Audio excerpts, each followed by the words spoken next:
Hi friends, வணக்கம். நாம் இப்போ எங்கே இருக்குன்னு பார்த்தீங்கன்னா, எப்பவும் போல வழக்கமாக எல்லாத்துக்கும் கூட நண்பர்களோடு வருவோம். நான் தனியாக வந்திருக்கேன். ஹொஸ்பேட் அந்த அண்ணன் எப்படி இருக்கு பாருங்க. நான் போன டைம் நானும் ரேவதியெலாம் வந்திருந்தப்போ தண்ணி ஃபுல்லாக இருந்தது. இப்போ தண்ணி இல்லை, தண்ணி இருக்குது, தண்ணி ஃபுல்லாக இருக்குது, ஆனால் கம்மியாக இருக்குது. டேனு பாருங்க. ரேவதி காற்று வேணுமா பாருங்க. பரவாயில்ல, மீன்லாம் பிடிப்பாங்களாட்ட பரவாயில்ல, பெரிய அண்ணன் வச்சுக்கோங்களேன். பாருங்க, அடுத்தது வழக்கம் போல் நம்ம எதிர்பார்க்குற ஹொஸ்பேட் போக எல்லா டைமுமே நான் நண்பரோடு வந்திருக்கேன், ரேவதியோட வந்திருக்கேன். ரெண்டு அவங்க கூட தான் வந்திருக்கேன். நான் இந்த டைம் தனியாக வந்திருக்கேன்னு வச்சுக்கலாம். ஹொஸ்பேட் வந்துட்டேன். ரேவதிக்கான இப்போ கோவுக்குள்ள வரும்போது ரொம்ப சந்தோஷமாக இருக்கும் எப்பவுமே.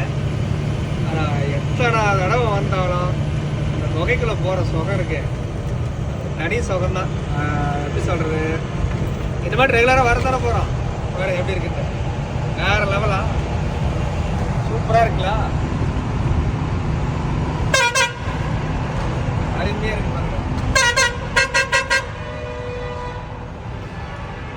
எப்படி இருக்கு பாருங்க, பயங்கரமா சூப்பராக இருக்கா. அவ்வளோதான் வெளியே வந்துட்டோம். எவ்வளோ அருமையாக இருக்கு பாருங்க. ஹொஸ்பேட் குகையை விட்டு வெளியே வந்துட்டோம்.